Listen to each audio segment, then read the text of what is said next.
recording. Okay. Welcome everybody to the May 23rd CCAPPO meeting. I'm calling this meeting to order at 9:31 a.m. I have begun the recording, so if you happen to kind of come in, just a quick note, I just wanted everyone to know in case they were looking for the sign-in sheet today. With Microsoft Teams, I'm able to just kind of pull that list, so I'll supply that that list at the end of the meeting, so that whoever needs to get credit for attending today gets that credit. So that's what we'll do. Just makes it a little bit easier.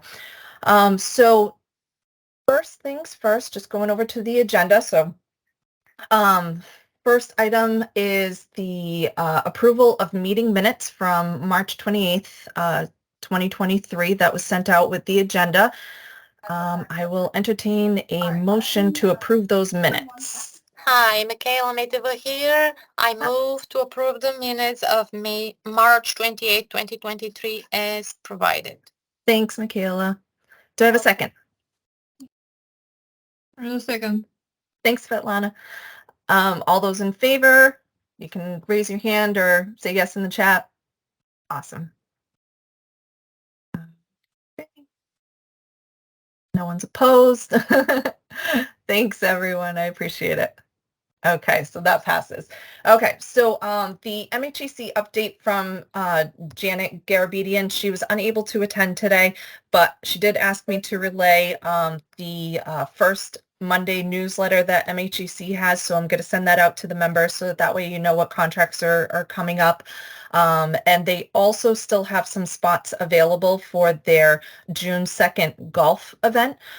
So if it's free to members and you can, there's a registration on the newsletter if you're interested in that for any of our members that might be golfers.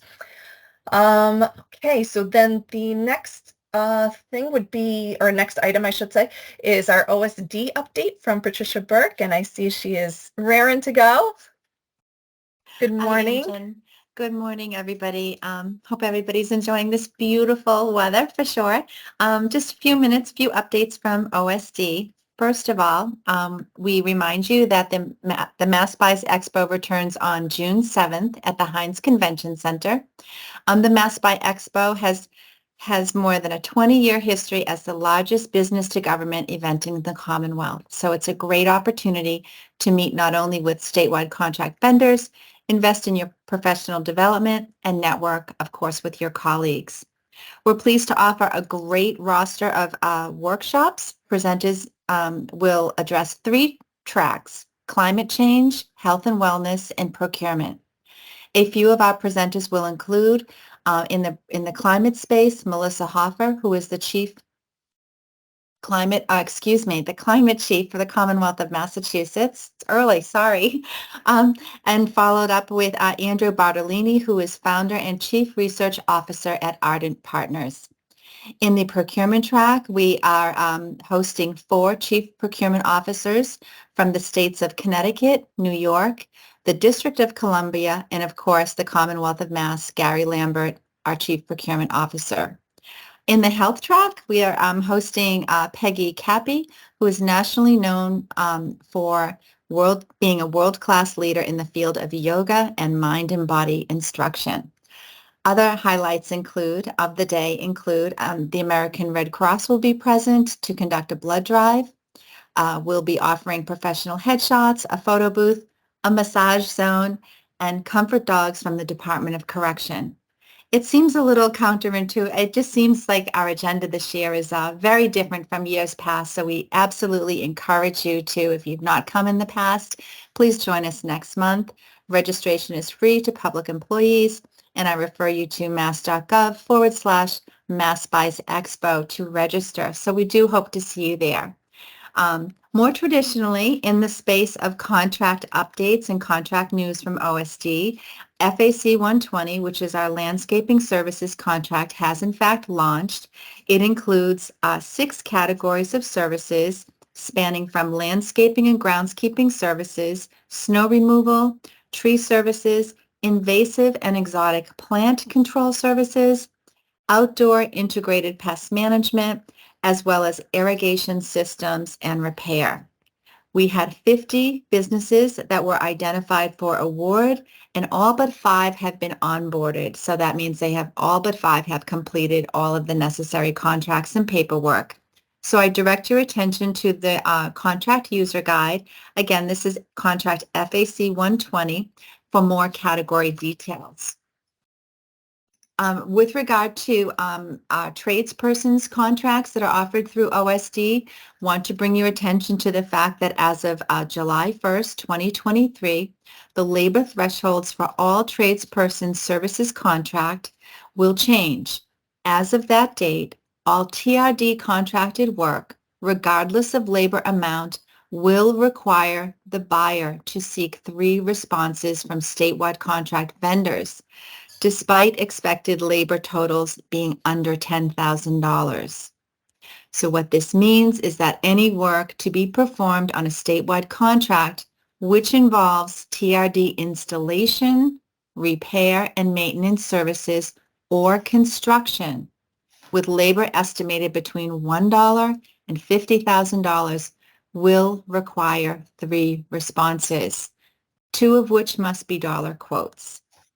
So one caveat to this change is that if labor and materials combined this includes any vendor markups, which may be identified on the bidder response form located as part of the combined record, is under $10,000, then the buyer may in fact go directly to the TRG vendor and award that work. So please go to our website at mass.gov/trades to learn more. And one final program announcement that I'm happy to share with you, if you're not already aware, the U.S. Environmental Protection Agency recently announced the 2023 Clean Bus Program grant opportunity. So this is a fantastic program which is estimating to award approximately $400 million in competitive grants under this program. The nationwide grant will fund the replacement of existing internal combustion engine school buses and replace them with clean and zero-emission school buses, which run on either electric, propane, or compressed natural gas. The grant funding also includes the purchase of EV supply equipment, so EVSE equipment, as well as those installations. Please, I direct your attention to the EPA website and search on EPA Clean School Bus Program grants, which will provide you with all important dates, program eligibility, and other pertinent details. And as always, OSD can be your partner in this. We offer school buses through 2 different contracts, which are our VEH 110 and 111, as well as those critical electric vehicle supply equipment, which is available under our VEH 102.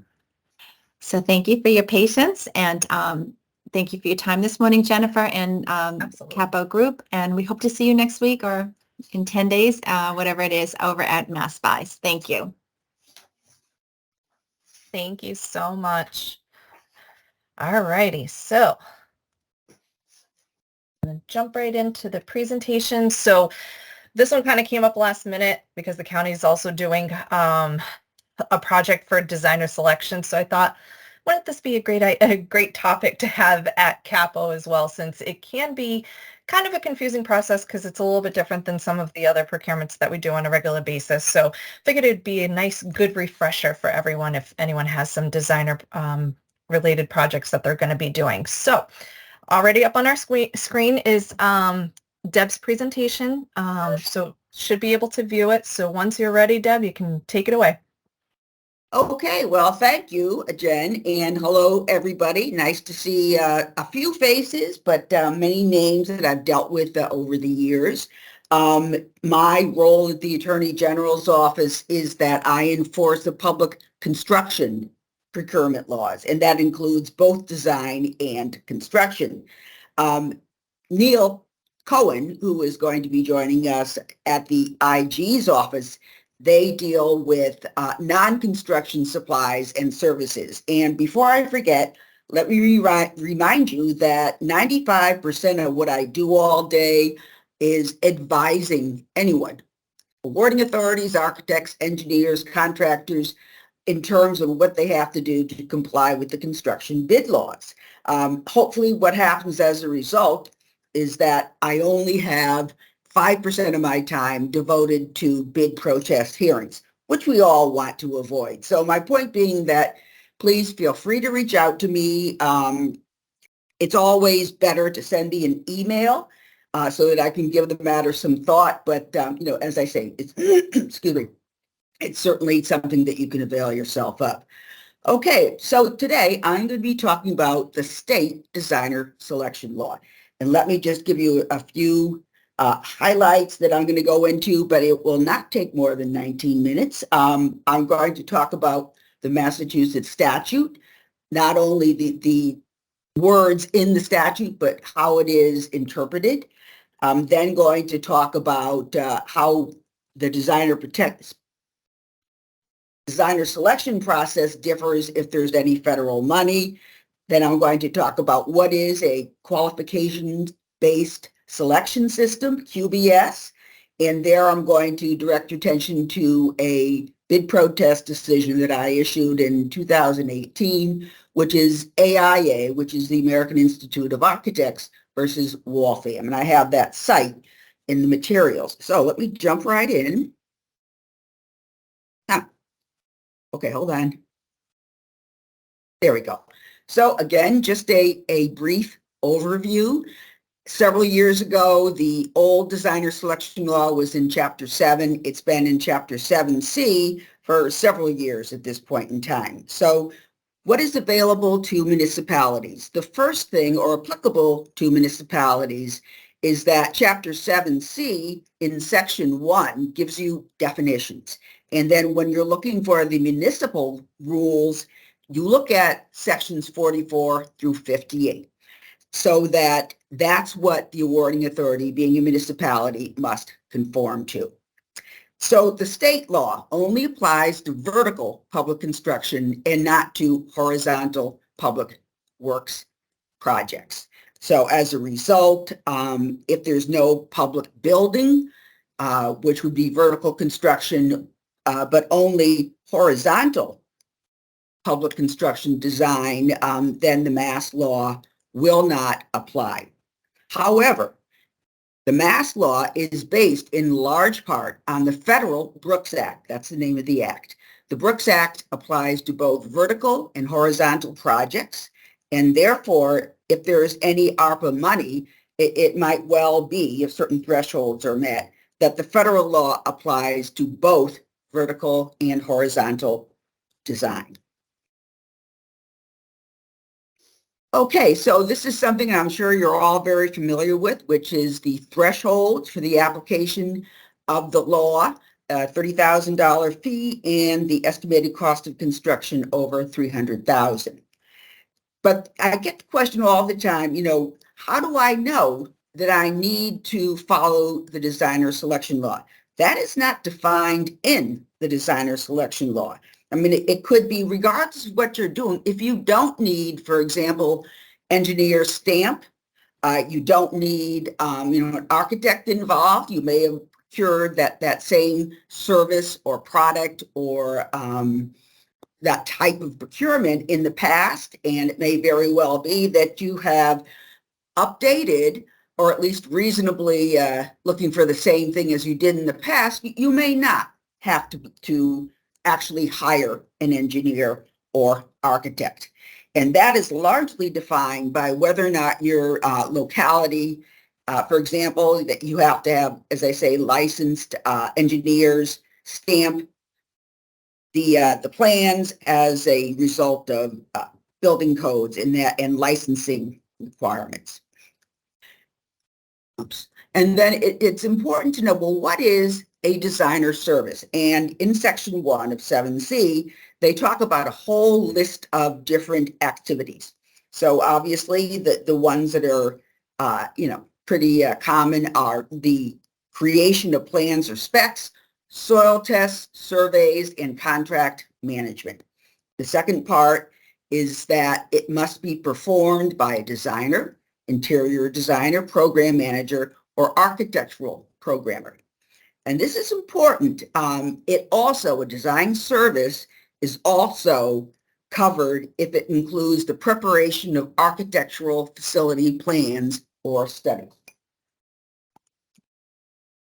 Okay, and the reason I bring that up, I'm going to say it in the next slide, is that if you look at the reference to facility programs or studies, what they're talking about there is the feasibility study, okay? Because if that were not the case, well, then why would the statute even mention facility programs or studies by an architect, you know? So the bottom line is that a feasibility study will fall under the designer selection law whenever as you know, the thresholds of $30,000 fee and $300,000 estimated cost of, sorry, just got an email, you know, then as you all know, in most feasibility studies, the point is that you don't know what you need in terms of construction. So the whole point of the facility program or studies is to develop it. But as a result, you can't say that just because we don't know what we're going to pay for construction and it will, in all likelihood, not exceed $300,000, you can't rely on that to say, well, I don't have to follow the designer selection law for feasibility studies. Okay, and then there's also something that I'm sure you all are aware of. If you do want to continue with the designer who did the feasibility study onto the actual, creation of plans and specs and so forth, then that has to be said both in the IFB or the RFQ of the feasibility study and also the contract that you ultimately enter into with that designer. And of course, that is completely up to you. You just have to be aware of that and be aware that you really do have to, deal with the designer selection law in this case. This is a sort of another small exception to the designer selection law that is known as the appurtenant buildings. So that if you're dealing with a structure or a building, which is an integral part of the development of wastewater, sewer, or highway systems, it is exempt from the designer selection law. And here, Jen and I were talking about this briefly before we started.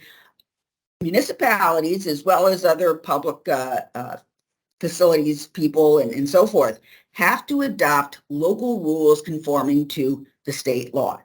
This is actually quite rare in respect to municipalities. Either that or maybe only the people who don't have it are the ones that call me about it. But it's actually quite common that an awarding authority doesn't realize that they have to have been adopting their own their own guidelines and regulations or ordinances regarding the designer selection law. And of course, if you want to make your overview guidelines and so forth, if you want to make them stricter than what the statute says, that's completely up to you. That's something you can definitely do.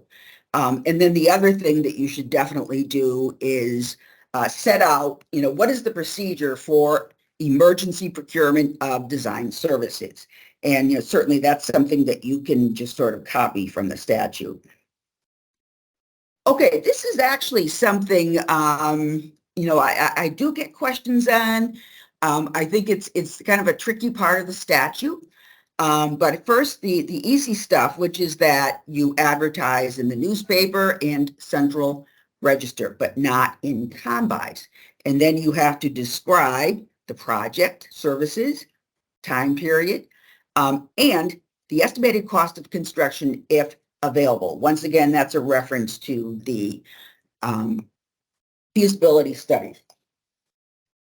Okay, so what is it that you have to advertise? And this is the important part. This is the tricky part.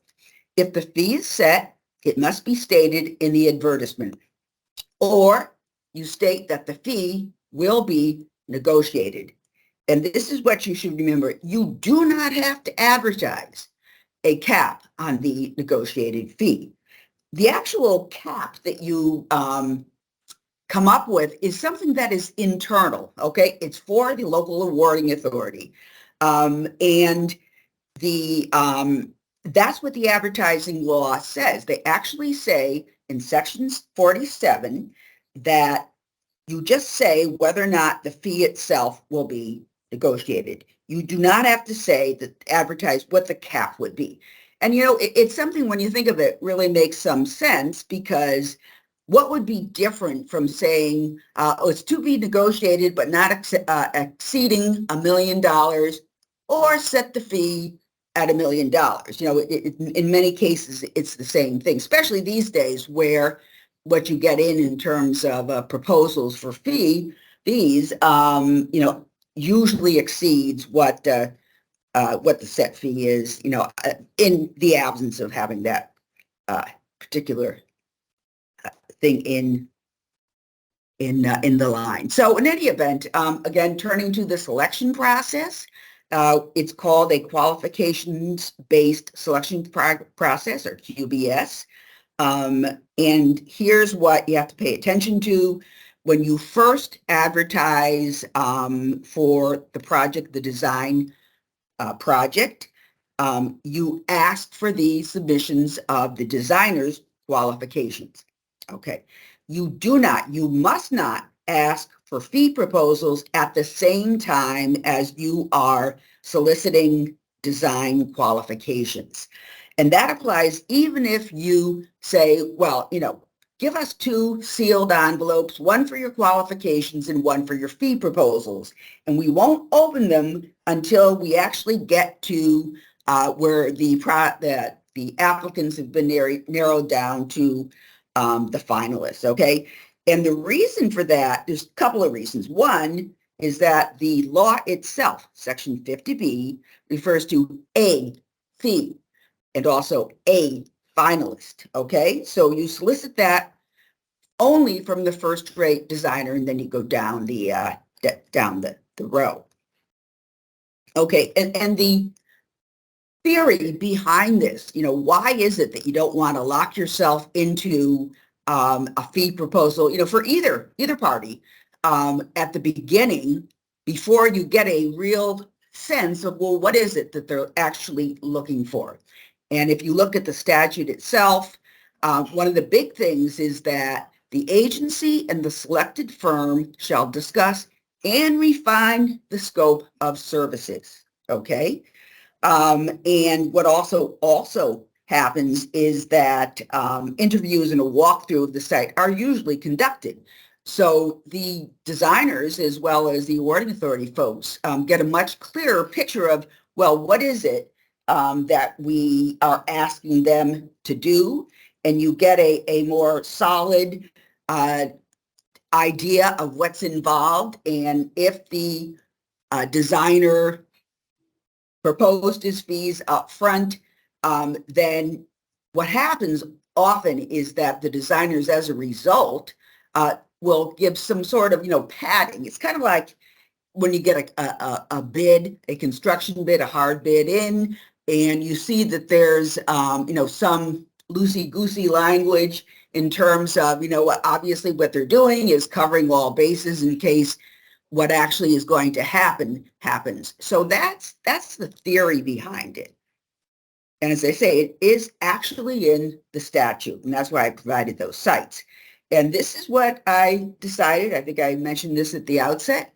I issued a big protest decision, AIA versus Waltham, in 2018, and that discusses the statute and the policy reasons behind it. And I will tell you that not a month goes by, even now, 5 years later, that I don't get a designer who says they're asking for the fee up front, either in or outside of a sealed envelope. Can they do this? And I am required to contact the awarding authority and tell them that this is actually not correct. This is not allowed. And I will say, every 100% of the time when I send the awarding authority folks this decision, as well as I tell them where it is they have to eliminate certain text and so forth, they always comply. They comply right out of the gate. So that's very helpful. And as I say, the design community really knows about this decision. And again, the first call will be to me, and then I call the awarding authority. Okay, this is sort of an overview of house doctor contracts. And if you look at the last bullet, I refer you to the DCAM models, okay, which talks about what is it in your RFP and what is the form that you should use. And then going back to the beginning of the slide, house doctor contracts are basically on-call contracts, right? Therefore, usually small design projects that you don't really need a lot of preparation of overly technical proposals and so forth. So that is why you use them.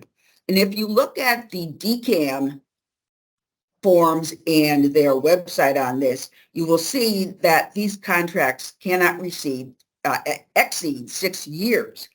I think that's actually very unlikely that any contract, be it for an architect or a construction person, it's who's going to bind themselves to a 6-year contract is just, not something that happens. And what you do is often, although you're not required to, but it's a good idea, the maximum dollar amount is usually fixed, okay? So for each time that the house doctor is used, again, based on the fact that you have to get something together rapidly for whatever reason, some sort of calamity, accident and so forth at one of your buildings. So it's something you want to be able to rely on to provide those services. Okay, and it's the same basic rule that you use for any procurement under the public construction laws. What you do is you select a pool of designers based on a QBS, a qualification-based selection process. So that when you have, there's usually 2 or 3, and there can be just one, but there's usually 2 or 3 entities that are in your pool. What you do is when you actually need this service, you go to the pool, look at who you have and decide, well, who would really be most familiar with this type of design? And then you approach that person and ask for a fee. That is how it works. So anyway, well, I have a minute. If anyone has any questions, happy to entertain them. I have several. Okay. We love questions. It means you're paying attention. I was taking notes as I went. Yeah. So first one, and this is always my favorite. Yeah. I'm giving a hypothetical. Mhm.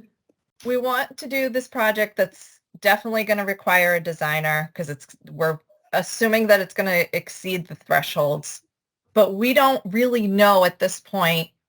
It's going to be probably kind of more of like a feasibility. We don't know what our different options are. We don't know what the costs are going to be. There's so many unknown factors going into this. We just know that we need to do a construction project. We need to expand office space. So we need to, or move into a new building. We don't know, or build a new building. We don't know.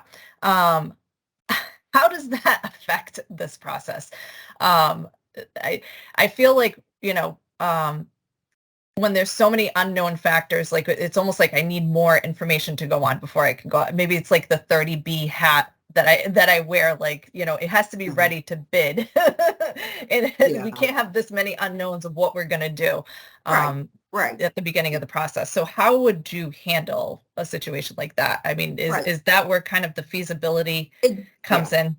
Exactly. And that's why I spent some time on that point because, 80% of the awarding authorities out there say, Well, I'm not subject to designer selection law because I don't know the value of the construction that might take place down the road. And Right. the reason why, as I pointed out in that slide, is the definition of design services to include Right. a survey, a study. That's Mhm. why, even though you don't have a ECC, you do have to follow as long as the fee is over $30,000. Right. So in a situation like that, I mean, you may award to a designer and have kind of all the tasks that you're expecting, but as you kind of unfold and see and the project becomes a little bit clearer, you have to add more services to it. I mean, is that permissible? Oh, yeah. No, I mean, the Okay. whole theory of the feasibility study is that you're going to hire this person to look into everything, but once Okay. you go to the actual construction, I mean, they Yeah. have to provide all of that. They have to still Right. have to Right. provide the plans, inspection, and so forth. So that's, that's always the case. Yeah. Okay. Okay. Yeah. All right. Yeah, so the town is able to look at what the designer produced in terms of here are your needs. And then based on that, you then go to the second step and decide, well, do I want to continue with the same feasibility designer or do I need somebody else? Right. Okay. Yeah. So you kind of have that option, The essentially. feasibility study, right, having it If continue you've with already the gone next through the stage, right? process of obtaining a designer through, the designer selection law, then, Right. then you're basically covered at that point to continue on with the project, regardless of how much it changes. I think that's my Oh, biggest yeah. concern. Okay. Yeah, no, I understand. The thing is that, I mean, the whole principle is you don't Right. know. I mean, it is Yeah. going to change as a result of the study. Okay. There's no Okay. question about it. Um, Two more questions. This Sure. one's probably an easy one. So again, this is probably my 30B hat, Yeah. at this point, but the interview process. Yeah. In a typical RFP for a 30B, we do have to have criteria. If we're going to be having some sort of interview, there has to be criteria that we're going to utilize so that they're aware how it's going to be evaluated and ranked and so forth. Right. Do you have to provide in the interview process of the DSB, is it just good to provide what sort of questions they're going to be getting along with the criteria that they're, going to be evaluated on? What's your advice on that?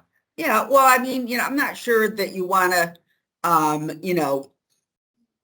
like transparency, so I just wasn't Yeah, sure. right. I mean, obviously the qualifications, what you're looking for from a designer is something that has to be in the RFP or the RFQ. I mean, that's all you have to do. You don't have to contact each person or each designer personally and all that. No, I just leave it in the the RFQ with the. Okay. I And mean, you then, don't have to tell them this is what we'll be looking for. No, they should be on notice that that's what you're looking for by virtue based of on your RFQ. Right. okay, Right. okay, perfect. And then just one quick one on the house doctor contracts. Is there a Yep. threshold for that? So is it just for small projects No, or? no. I mean, Okay. it isn't. It may be that DCAM has its own model, but of course, I mean, think about it. DCAM is the provider of most of the construction and design in the Commonwealth. So Mhm. they have, slightly different rules possibly. But yeah, no, it's the whole point is that you're going to use them for small projects that you have a need. And yeah, and that's why you put a cap if you Mhm. want. You don't have to though. Okay. All right. Good to know. All right. That's it for me. If anyone Okay. else has questions, I won't steal too much time. Anyone? Feel Hi, free to raise your hands. I think I everyone's muted. it's this is Ooh. Neil. Hi, Neil. Hey, I have a question for Oh, Debbie, sure. or more of a Nice. actually Debbie and I could have a conversation and everybody could just listen in on it. So Sure. Love it. so I think what and I know Debbie and I have discussed this recently, that folks in the design community are kind of upset a Right. little bit with the municipalities and the way the municipalities are approaching selecting designers, because I think, just like you said, Jen, you're putting your 30B hat on, and I'm just, envisioning you have a whole wall with different hats that I you do. you take off at different times. But you have to be careful not to use the wrong hat, because I think what some municipalities are doing that not only upsets the design community, but I think Debbie would say is in violation of 7C based on her Waltham decision, that if you're using an RFP, because that's what you're comfortable with, the RFP does require you to get those prices as part of the selection process, and that would be a violation, and also a violation of designer selection, because you shouldn't be doing that. So you would have to, if you're going to use an RFP type process because you're comfortable with it, it's not really a 30B RFP. It's kind of a hybrid type of RFP, because you wouldn't ask for the price until you, like if you wanted to set up a selection type process using what looks like an RFP template, because it has evaluation criteria, minimum requirements, it will include a scope, and you're asking for proposals, I mean, that might be okay, but you have to, so I don't know if you agree with me, Debbie, or not. Oh, yeah, no, I mean, we did talk about this, and I'm not sure why people in the design community, as I remember, it was mainly the engineering community, community, right, Neil? Yeah, right. Yeah, and what they were trying to say is that you can't ask, I mean, everything is blown up if you ask for a fee at any time. Wasn't that the gist of what they were saying? Whatever it was, I thought was peculiar. Oh, right. I mean, we probably don't have time to get into that the full Yeah. conversation, but Right. I just think in a kind of an important takeaway is that you probably shouldn't use a 30B process in place of a Oh, yeah. 7C process when, Right. you just have to be mindful of that. And, we could have separate even presentations like this about engineer selection, because as probably we all know, there are no really hard and fast rules for choosing engineers, but we could talk about best practices and what Yeah. the engineering community has said about this. Right. So that's Yeah. all. That's all I wanted to Okay. say about that. So you Great. gave me a topic idea now for a future class. Exactly. Yeah, For a yeah. future No, I mean, meeting. that's why I directed, the folks attending here to the DCAM model, that Yeah. are specifically for design contracts and, and so forth. Okay. Awesome. Any other Okay, questions? everyone. If not, we all know how to reach Deb, luckily, and I'll always share her information as well to all the members. So, okay. So Thank you. thanks, Deb. I really appreciate it. That was great. Okay, so for our next presentation, back again to our CAPPO group is Neil Cohen from the Office of the Inspector General. So today's topic is going to be 30B frequently asked questions. So this should be a fun one, and then I'll have some hypotheticals for you, Neil, later on, because they're always fun to go over. Sure. Right. So how much time? So we have until 11. So Okay. yeah, we got plenty of time. Because I think part of this is Mhm. for folks to ask their questions, Right, you right. kind of have Absolutely. me. So Perfect. I certainly, I have a slide deck with some frequently asked questions or FAQs. I'm happy to review those with folks, but I also, this is an opportunity for people to ask questions, whether they're hypotheticals or they're kind of real life, examples Right. that they have. I'm happy to work with them about it, and if I don't have an answer for them, I can certainly get back to them and give them the answers as well, kind of offline, either on the phone or via email. So just want to let everybody know that too. So should I try to share my screen? Yeah. Let me see if I can. Yeah. See if you can try and share. I was trying to, or Deb. I don't know if you can unshare. I don't know if that has to be. There we go. Oh, okay, perfect. Oh, how is it Awesome. coming up on? Perfect. Okay, because it's Pop right for up. me. For me, it's in presenter mode. Okay. How are you seeing it? We're seeing it just the regular slideshow. Oh, okay, terrific. Yeah. Okay. Nope, So again, absolutely. good morning, everybody, and thank you again for you. inviting me back. I wish the invitation was actually to be in person, but I won't take that personally. I'm happy to do it virtually at any time. So again, my name is Neil Cohen. I think a lot of you have probably dealt with me on the 30B line or have been in trainings with me before. So just quickly, the agenda for this presentation is to really hopefully respond to specific questions you have about 30B, but also to review some FAQs that we've had. These are literally questions that have come in probably the last month to 6 weeks, let's say. Not every question, but just the ones that I thought folks would be interested in. So let's get right into it. So some of you may be familiar with the changes back in November to Chapter 30B that just impacted schools. So we're getting questions about how that impacts the use of RFPs in particular.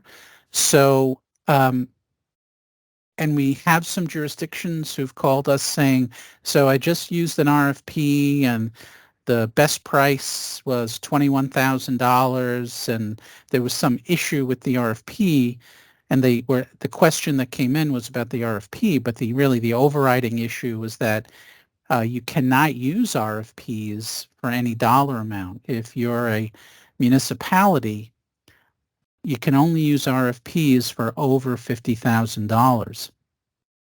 We've tried to get that changed. MAPPO has tried to get that changed. For some reason, the legislature just won't act on that change. So right now, it's $50,000 if you're a municipality, and it's $100,000 if you're a school district. And only municipal or regional school districts. It doesn't impact community colleges because you're not a school district. It doesn't impact educational collaboratives because you're not school districts as defined in statute and regulation. So I'm just the bearer of the news. I didn't write these. And the reason why school districts cannot use RFPs for under 100,000 is because the way that the change to 30B was written. Again, we didn't write it. The legislature wrote it. And I know that someone filed a bill. I don't remember if it was the school superintendents or MMA. I'm not really sure, but somebody filed a bill to change that to allow school districts to use RFPs for under $100,000. So I just wanted to clarify that with everybody. Next question. Does the new $100,000 price quotation threshold for meaning for school districts, it's now 10,000 to 100,000. And then, of course, the price quotation threshold for everybody else is 10,000 to 50,000. So can I use the $100,000 threshold if I'm not a school district? The answer is no. We have put out, or we will be putting out some specific guidance on this. We did present to MAPPO at one of their meetings and at MASBO about this as well, where there are certain circumstances that a town and a school district, if they have separate purchasing, can jointly do a purchase to, in this case, for the town to kind of avail itself of a higher quotation threshold. But it depends on why you're doing it and how you're doing it. And we could have those separate conversations with folks if they're interested in it. But we've opined that the procurement belongs to the procurer, meaning if you have a joint procurement process, if you're CPO, your chief procurement officer in your community, does the purchasing for the school district, then the municipal thresholds apply and not the school district thresholds apply, unless you're going to, divide that purchasing authority again. And there are ways, you could use the CPO delegation authority in 30B to give back to the school department the price quotation purchasing authority if you so choose. It would be your decision. So if you have any questions about that, just ask away. Can I use state contracts for any dollar amount? We get, I don't know, I'm not sure why we're getting these questions now more than we have in the past. So the answer is you can use state contracts, you can use other cooperative contracts that exist for any dollar amount. It doesn't matter. If you want to buy $1 million piece of equipment, go for it, as long as it's on, it's on one of those pre-existing contracts. There are certain exceptions. I know that both Trish mentioned it earlier about the tradesperson contract. So there's more guidance about that.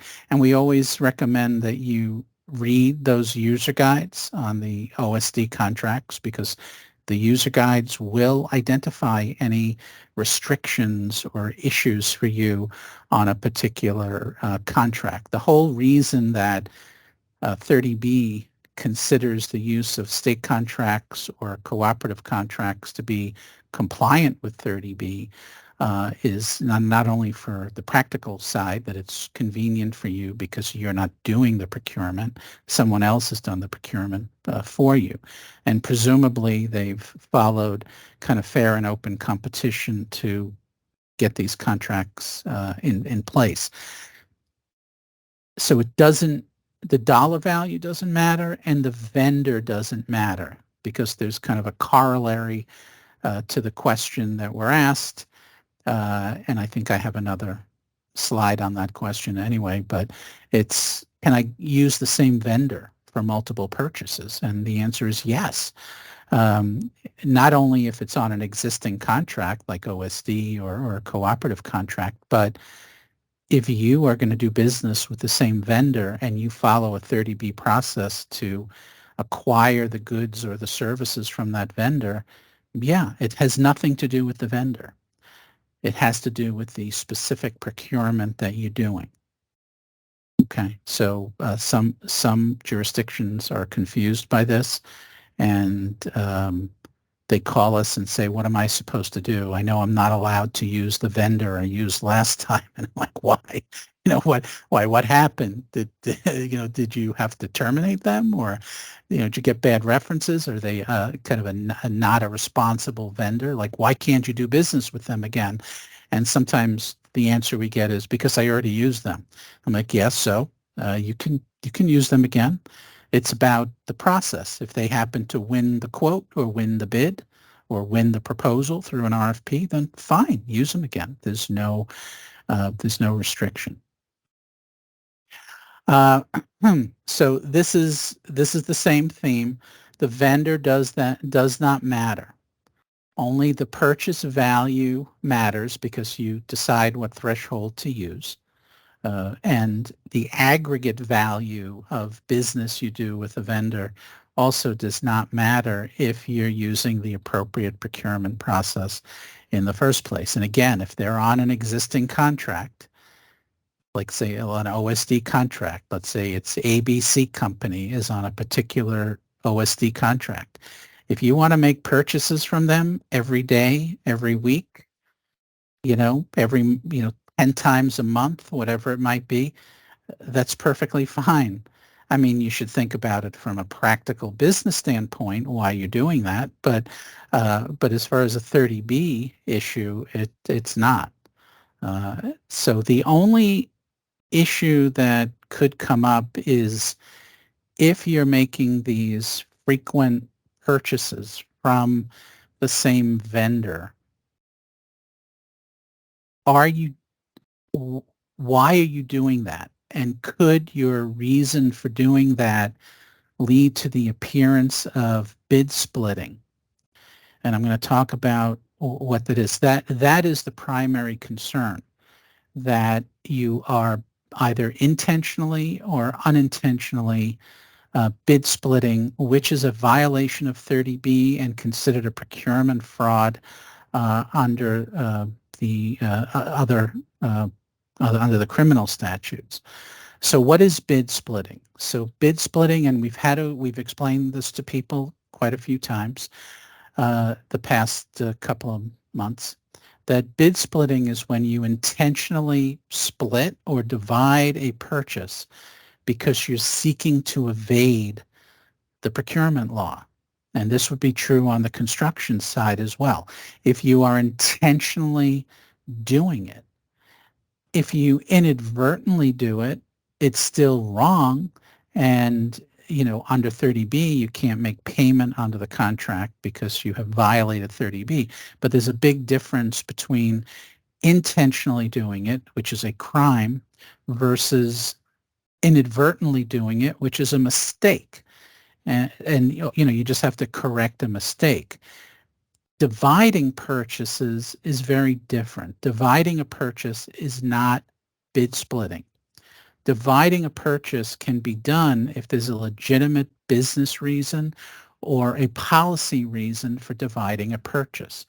So some people mistake that when there are certain commodities, for example, they must buy them together. It's not the case. Let's use an example of office supplies. If you decide to divide your purchase of office supplies and buy your copy paper from one vendor and do a separate procurement, and purchase your writing instruments, your pens and pencils, through another procurement process, and your memo pads and whatever. I mean, if you literally divide, if you look in a catalog of office supplies and you want to purchase different groupings separately, that's dividing a purchase. You have to ask yourself, what is my business reason for doing that? Is there a practical reason for me doing it? But it's not necessarily bid splitting. If you know that you need to buy a certain quantity, we'll use copy paper. If you know that you need to buy over the course of a year a certain amount of copy paper, and you decide not to use a quote process for that, or depending on how much you buy, a bid process, and you just decide to do it on demand, if you want to do that, if you want to do it on demand, then you have to use a state contract or an existing cooperative contract or a collective contract that exists out there for copy paper. But you can't simply buy, $2,000 worth of copy paper every month, because then you're going to violate a threshold at some point. So that would be bid splitting.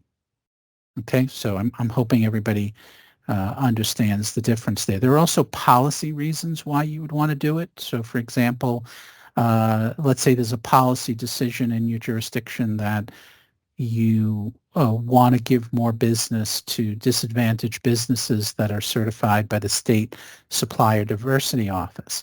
So, okay, if you want to make multiple procurements of the same service or commodity because you want to divide your purchasing for that policy purpose, that's okay too. Or there's a very practical reason. For example, food services in school districts may not want to purchase in bulk certain items, or they cannot purchase in bulk certain items. And also because the way the school year works, they don't necessarily always need the same quantity of food, or they may want to make decisions about the type of food. I mean, we had a call from a vocational school that said, the price of seafood is going through the roof. So we really want to buy a lot less seafood than we do other types of proteins. So can we simply buy seafood on demand.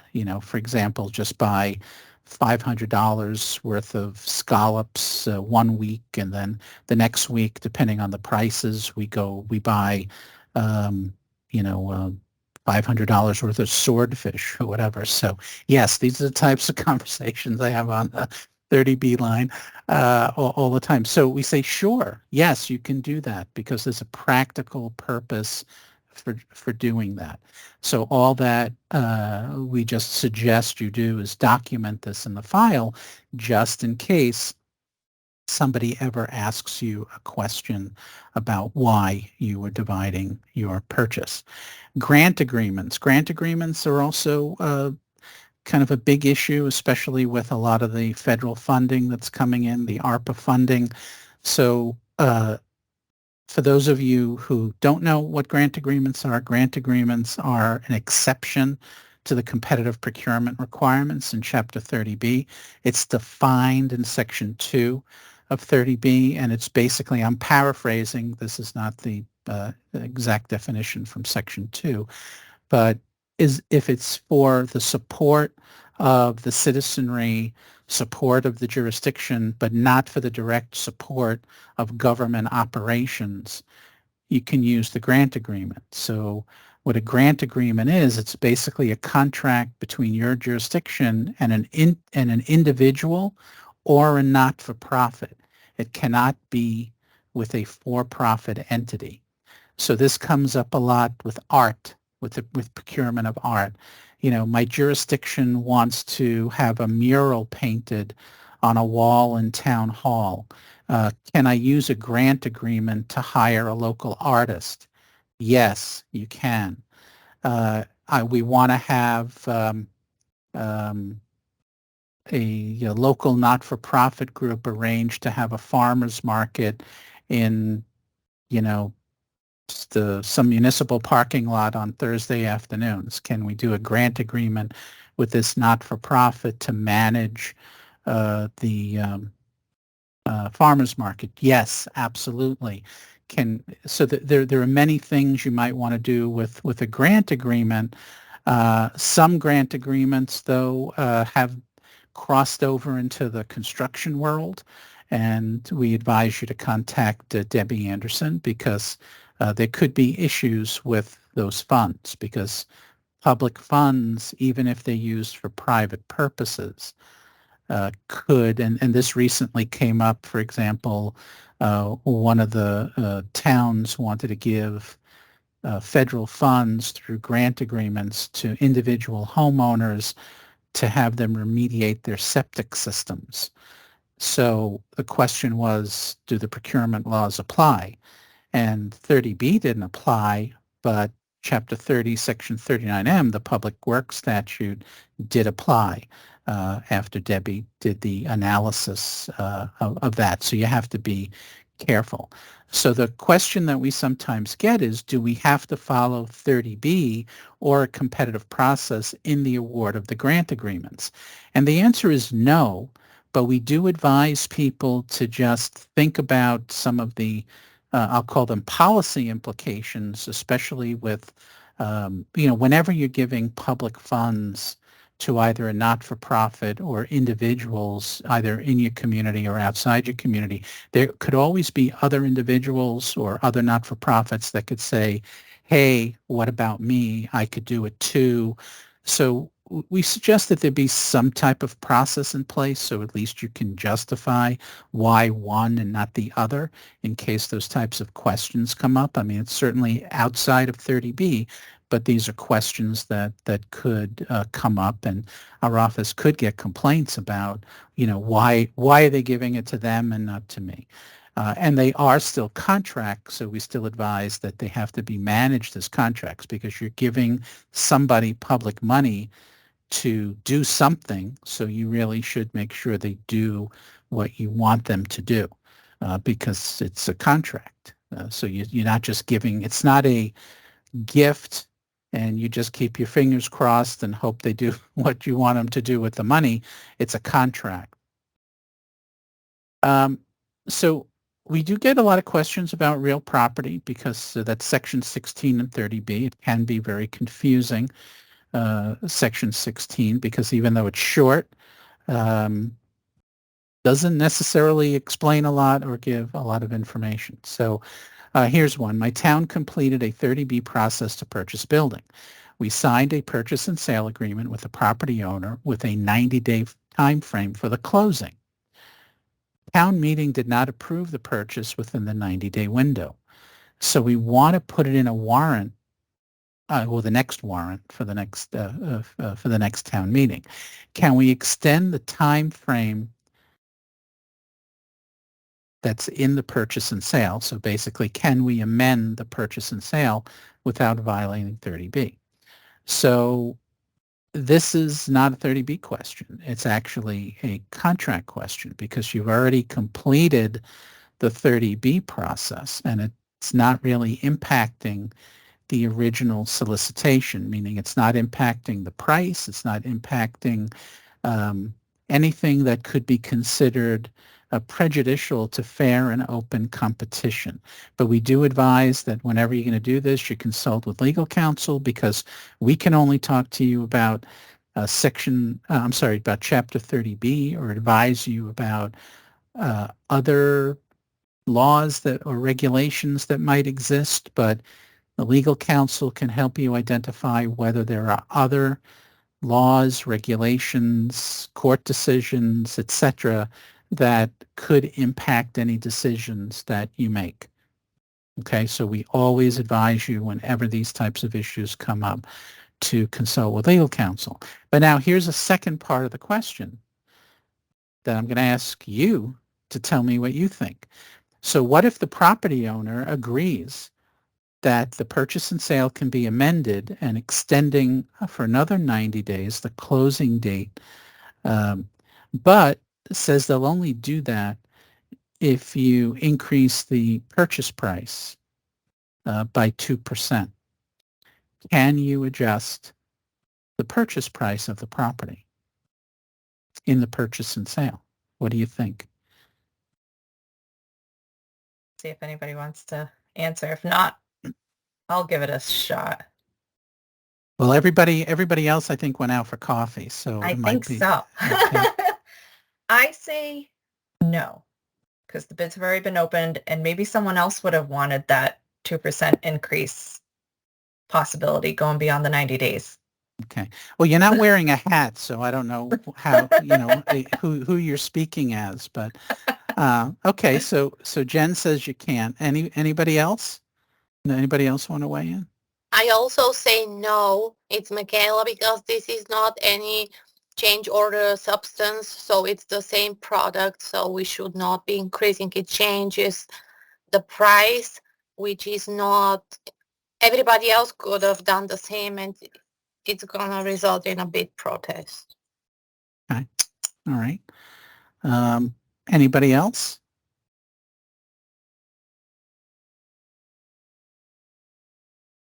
Anybody else? Okay. So I'm definitely listening, and I'm really interested in the answer. Just wanted you to know that you guys are not alone out there. All right. So thank you. So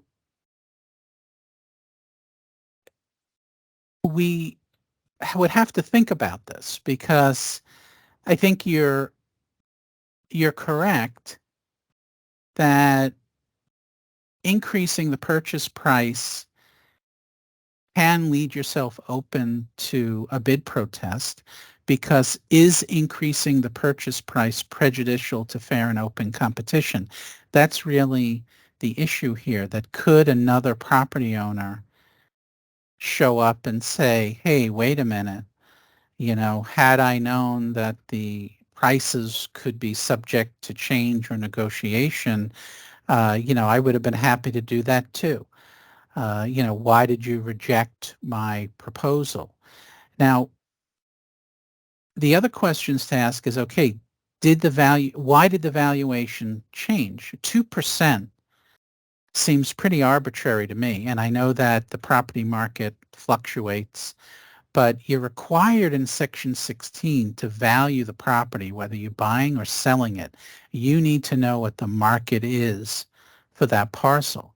So unless the value of the property has changed, and we sometimes forget that things can go down too, right? Because just in the past couple of years, I know everybody kept saying, "Oh, I can't believe how these property prices keep increasing," and then all of a sudden they kind of dipped a little bit. So you want to make sure that, first of all, any change in the value is appropriate. So what are you going to do? Are you going to revalue it?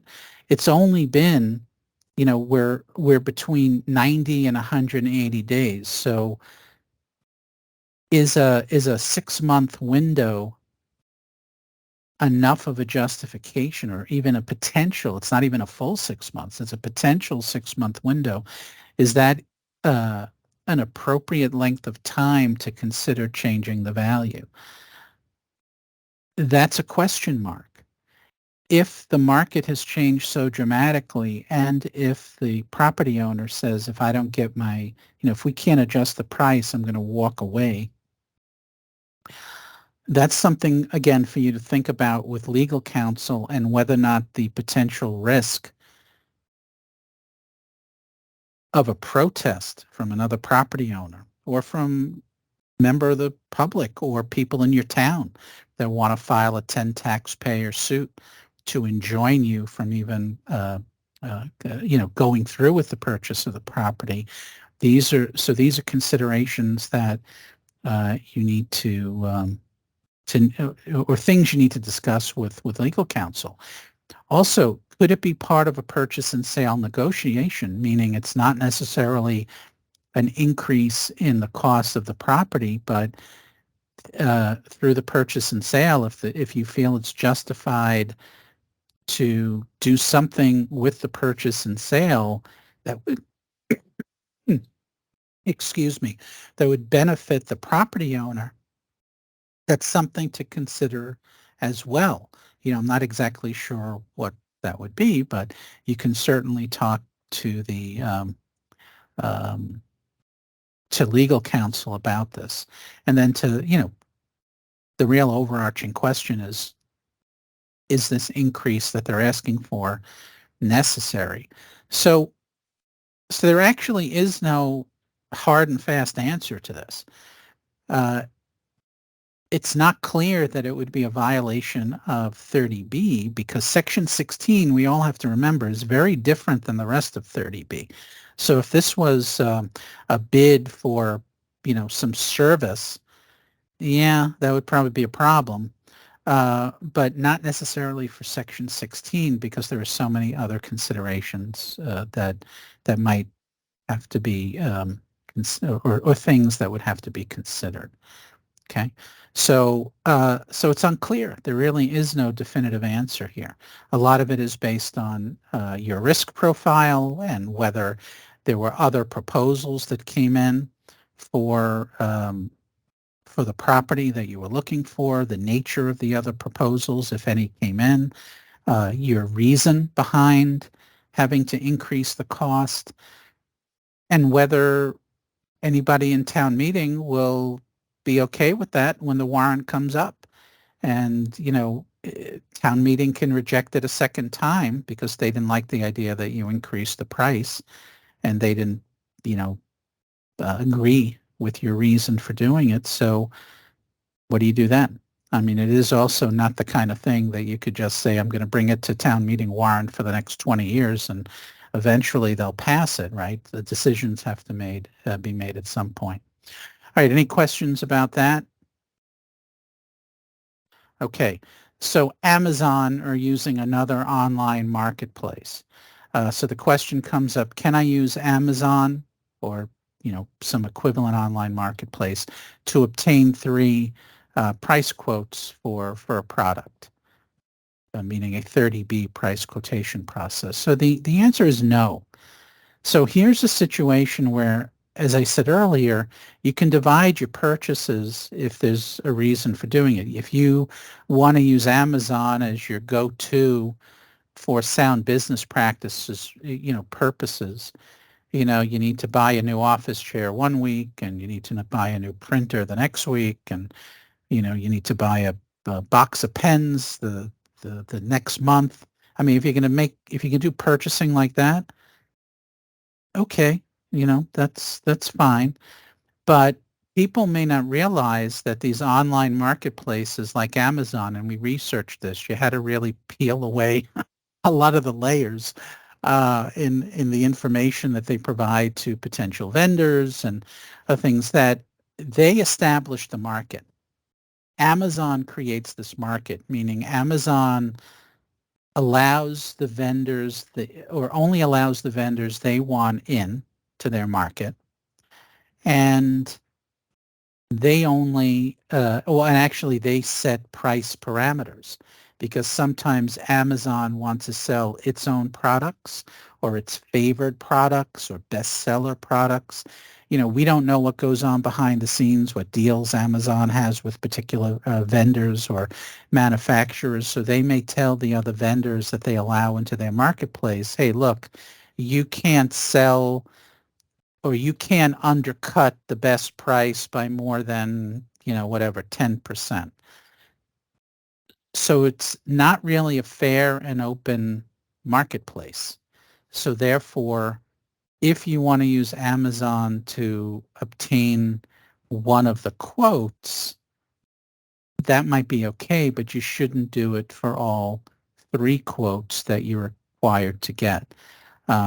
We also suggest that maybe you use a site like Amazon just as kind of a sound business practice sounding board, just to find out maybe what prices are for certain commodities, what the range is, but maybe do your own price quotation process anyway. Because what you need to take into account too is whether or not you would need to pay sales tax if you use Amazon, which you don't have to, whether you're going to pay for shipping, which you may not have to. And we always suggest that, you have these existing contracts. You have the state contracts, the OSD contracts. Trish, you can thank me later for the plug. There are other co-op contracts, cooperative contracts that are out there. So why do you necessarily need to do kind of this own process through an online marketplace? Again, these are decisions for you to make. It's just things to think about. Okay. All right, let's go to the next question. My town wants to enter into a contract with a composting company. They will pick up the compostable materials from residents who sign up with the company. It will not cost the town anything. Residents may need to pay a small fee for a storage container. Do we need to follow 30B to hire this company? So composting and recycling and kind of related activity falls under the solid waste exemption in 30B. So Section 1 of 30B, if you don't know, lists out all the exemptions. There are over 30 of them. So you don't necessarily have to use 30B. But kind of as a side note, that if there was no exemption here, people meaning procurement officials or other people at the municipal level assume that if there's no public funding involved, that 30B doesn't apply. Well, the answer is not necessarily, because if you are creating a market for a vendor, you are allowing a vendor access to your jurisdiction. And think of your jurisdiction like, let's think of it as like a venue, whether it's the Boston Garden or Gillette Stadium in Foxborough, or the Melody Tent down on the Cape, right? Somebody can't just walk into that venue off the street to sell their stuff. Whoever owns that venue has a right to establish some type of parameters for that vendor, and also has a right to, maybe obtain compensation or charge a fee or do something. You can't just let people in. So your jurisdiction is kind of the same way. If you're creating a market for a vendor to do business with your citizens, Now, it's one thing if this composting company wanted to direct market people and, and do it that way, that's fine. But if they're coming to you saying that we want exclusive rights to be able to do this, and presumably they're not doing this because they just love the earth and want to protect the environment, there's probably some type of revenue or profit. It may not be profit, but there's definitely some type of revenue in this for them to collect and create the compost. So if there was no exemption, you have to think about that market and whether you're creating it. This happens a lot with school districts, where school districts will say to us, so we told the local driver's ed company, Jennifer's Driver's Ed, that, yeah, they can come and pick up kids at our school, and we're going to tell the kids that are looking to get their driver's licenses that Jennifer's auto school is we've told them it was okay to. Well, you've now created a relationship between the school and that driving school. You have to be careful about that. Same thing with musical instruments. Hey, we're telling all the students that they should go to downtown music to get to rent their instruments or buy their instruments or musical supplies.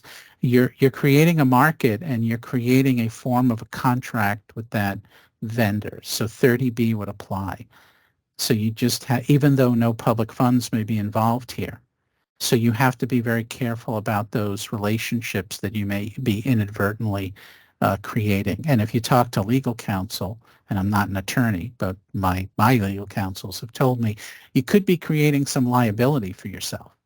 Because let's take the driver's ed situation, right? If you've given tacit approval for the driver's ed school to have some like exclusive rights to, to doing business with your students, and if something happens to one of the students when they're engaged with this vendor, they're going to come knocking on your door, and you could be culpable or involved in some type of legal action, and you had no idea.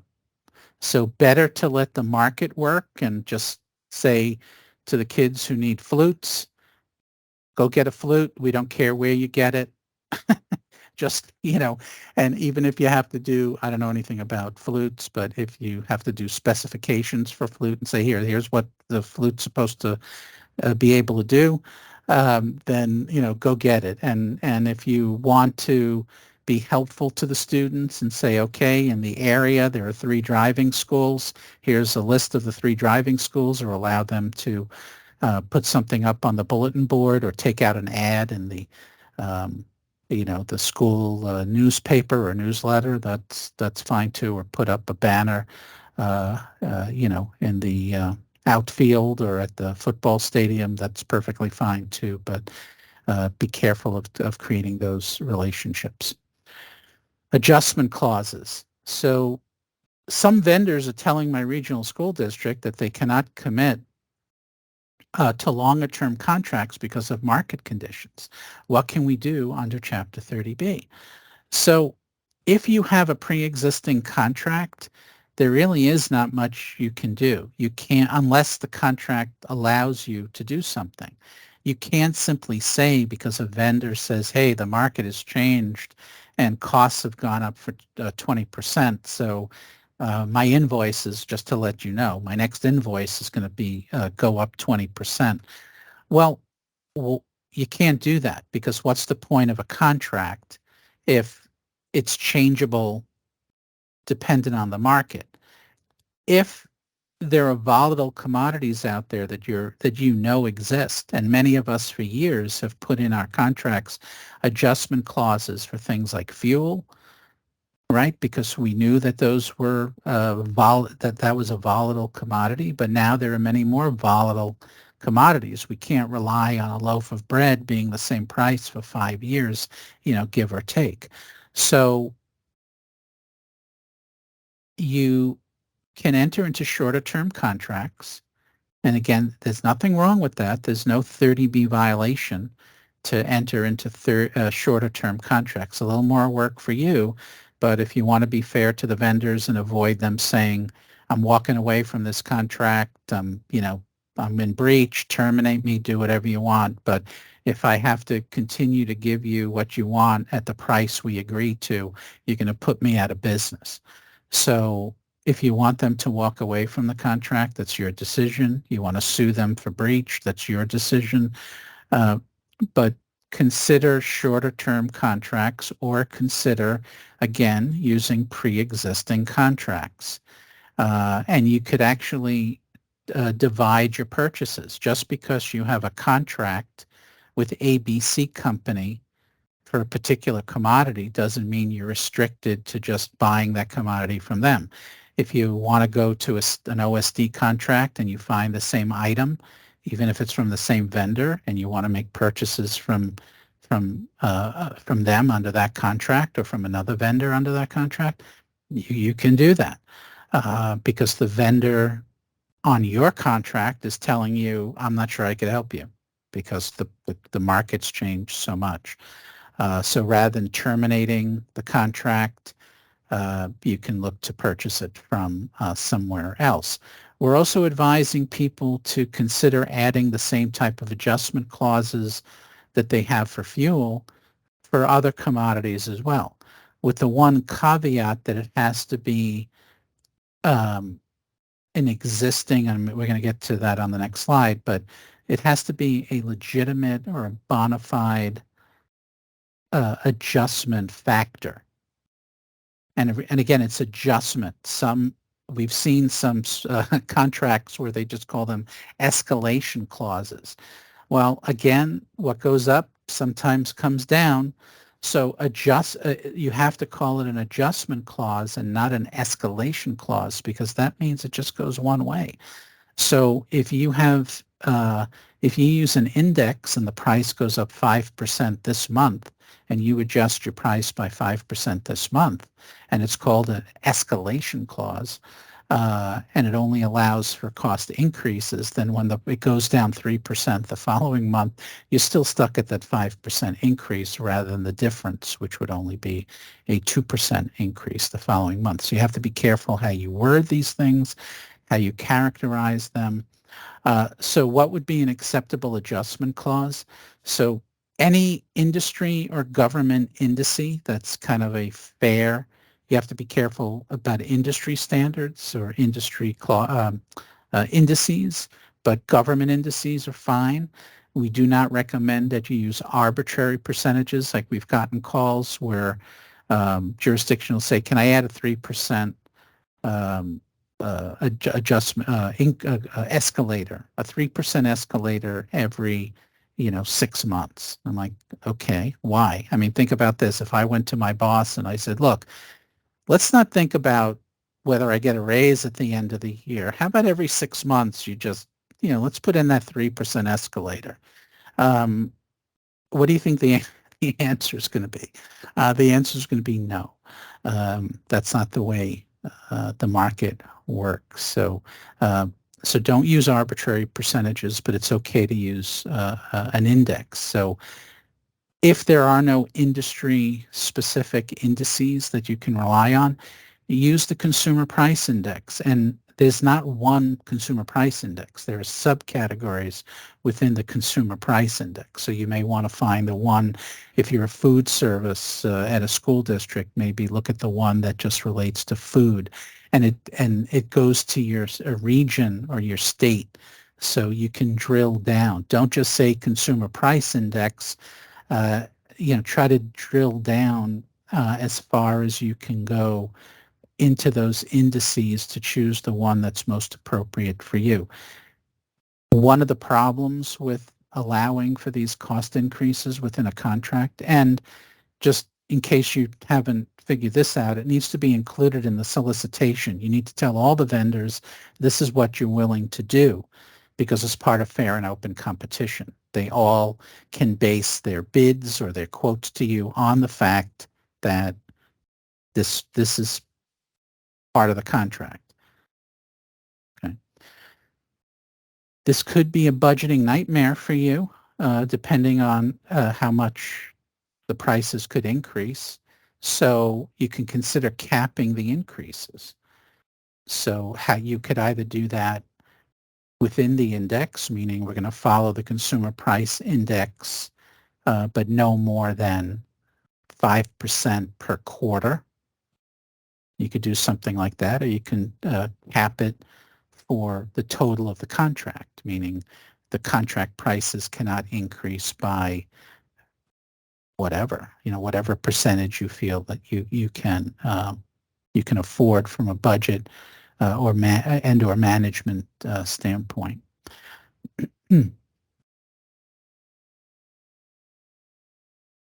Okay, so this, and Trish, feel free to weigh in on this one.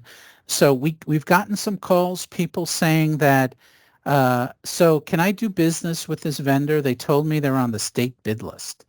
And so I don't know what a state bid list is. I know there are state contracts and you have to be on a state contract, but I don't think there's a list of like, I've never heard of it. I mean, maybe Trish has a secret list somewhere that she's not sharing with anybody. Trish does but not. okay. Trish does not.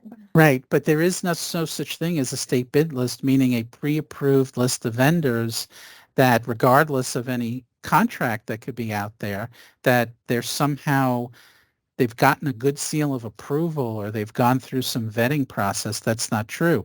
The kind of corollary to this is somebody says, oh, I'm registered on Combis, so it's okay to use me. So I think I'm registered on Combis too. I don't think I can sell anything to anybody. So being registered on Combis doesn't mean anything. It just means you signed up on Combis. You could be the worst vendor on the planet and register in Combis. You're not approved to do anything. You haven't been vetted. You're not on any contract. So please be very careful. I know especially, in this environment, as Debbie had said earlier, it's really hard sometimes to get people to want to do business with us. So it becomes attractive when you have a vendor approach you and says, oh, I'm okay. I have my secret OSD card and you can do business with me. So be very, very careful of that. I don't know if you wanted to add anything. I do. Neil, thank you so much for that. So just by way of continuous education, I always suggest to municipal buyers that a little bit of a red flag, if a vendor identifies themselves giving you a number, if it's all like a numeric number, that should be a red flag that may in fact indicate their registration ID, their vendor ID. A statewide contract vendor, they know if they have been awarded. It's a result of a long and arduous process. Those identifying numbers are 3 letters, which represents the category of contract that they have been awarded, followed by 3 numbers. So FAC 101, now I can test and verify. Let's go to that user guide. Let's verify that that vendor in fact is on that particular contract. So Neil is absolutely right. There is no state, I'm sorry to disappoint if anything, there is no state bid list. I want to gnash my teeth to powder if I hear that. Test and verify, but those identifiers of all numbers, hi, I'm vendor 1234 and we do business with the state.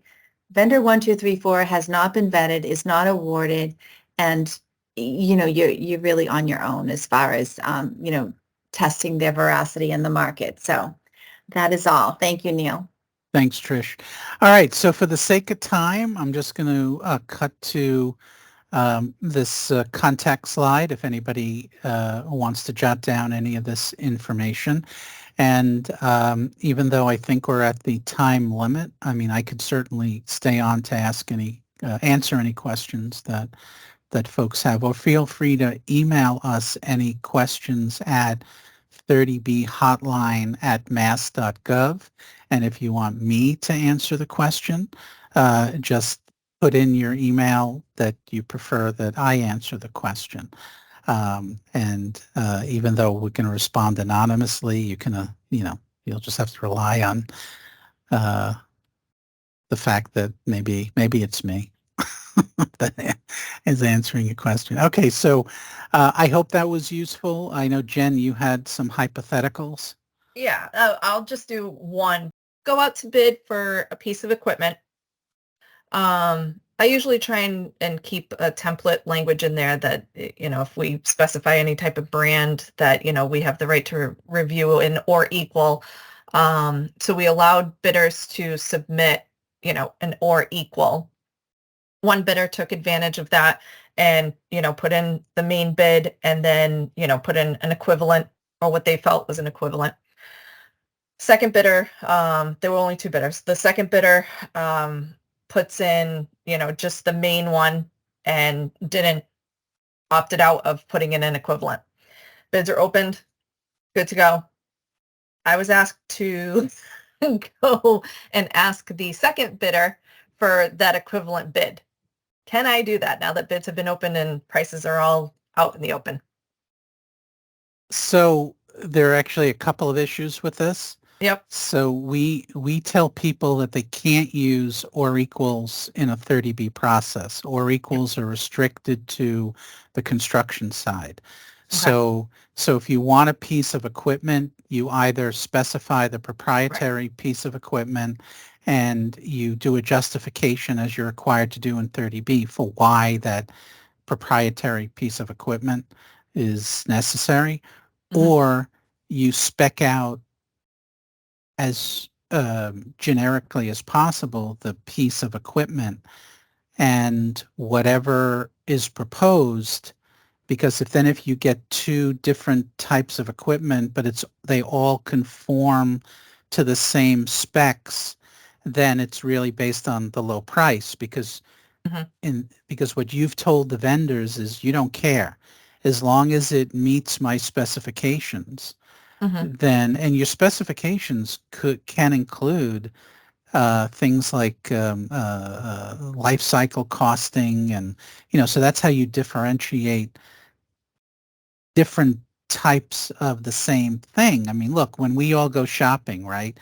There are certain brands I will not buy because I know that it's only going to last me like a year and then I'm going to have to buy something all over again. So I know that. So how can you craft your specs without simply, or you choose the proprietary item, and part of your justification is that based on either your experience in the jurisdiction or some third-party information that you've received. I mean, there are a lot of these whatever consumer reports. I mean, whatever you want to use as the basis for the justification. But I think if you're specifying one type of equipment and saying or equal, it becomes problematic, because then how do you compare the apple to the orange?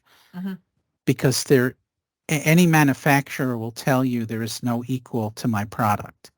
So that's why it has to be generic so you can compare. And now, if they didn't give you something on a bid, they didn't give it to you. You don't get a second bite at the apple when it comes to a bid sheet, period, case closed, because that would be grounds for a bid protest. It may not be a 30B violation, but it's certainly grounds for a bid protest, and probably if somebody were to complain to our office, we'd probably tell you that was an inappropriate thing for you to do. So if you don't bid, you don't bid. You gave them the option. That's it. Okay. So I think follow up to that, because now I'm thinking of another scenario that could happen. So say you have a very generic spec, you don't mention any brands, this is what we want, this is the function that it's going to serve or the purpose or whatever. And a vendor has multiple different options. You have Model X that'll do that, Model Y that'll do that. Can they submit all of them? I mean, theoretically, yes, because it's still going to be based on the low price.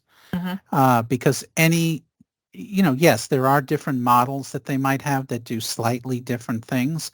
But if you don't specify it, you cannot then say, oh, I know that Model X is at a higher price, but hey, look what it does. It actually also, it does. If you didn't think to include that, you didn't do your homework during the needs assessment process to figure out that you also wanted the printer that also acts as a microwave, for the kitchen. It's great that it include, if it happens to be the lowest price one where the microwave is included in the printer, that's great. That's good for you. But the whole point of the bid is it's based on all things being equal, what's the best price for me? Gotcha. I'm glad you brought that up because that's a great point. Absolutely. Yeah. If it's not something that you thought of at the beginning when you put your spec out, because again, if you choose model X and it does all these other things, maybe the other vendors might have had, a similar model and they could have offered that if they knew and we were looking for it. Right. And, you will anger the vendors and you really should do your homework. But if you didn't do your homework and you find out based on the bids or proposals that come in that, oh my God, there's a whole marketplace or there's a whole, there's a lot of equipment out there that I think, what should I say, features that I would have included. I mean, you could make the decision to cancel the process and redo the process all over again and add those features or add those specifications if you think that they're not tailored to one manufacturer, or one vendor. It has to be available by all. For example, if you wanted a pickup truck that had the moon roof in it and you didn't spec out the moon roof and you go, oh, that would be a great feature because my guys like to drive standing up in the DPW pickup trucks. I mean, okay. So, you could redo the bid process for that, but you can't pay a premium in the bid. If somebody bid the pickup truck with the roof on it, and it's more money, you can't do that. All right. I won't steal too much time. Anyone out there have a quick question for Neil that would be fun to answer, 30B related? One's shy today. No? All right. You'll probably get emails directly to you. All right. Thanks, Neil. I really appreciate it. This was great. Sure. Thanks, everybody. Thanks for inviting me. Absolutely. All right, so we just have one more quick item. So we're already over the time allotted. So I'll just quickly do a county bid update. So not too much going on right now. We only have the copy paper that is out to bid at the moment. Hopefully we see better bids than we did last year. That's going to be due back on June 1st, and we have water chemicals also due back on June 1st. So, and other than that, everything else has been bid, awarded, contracted. It's on the county website. We have the bids and all of the information there on Bonfire. All of the awarded contracts all executed on the county site. So, and that's it for me. Any questions from anyone in the audience before I close? No? Okay. I'll entertain a motion to adjourn then. So moved, Griffin Ryder. Thanks, Griffin. Second? Second, Lauren Yarmouth. Thank you. All right. All those in favor? Aye. Thank you, everyone. All right. Have a great day. Thank you. Thanks. Take care. Bye-bye. Bye. Thank you so much.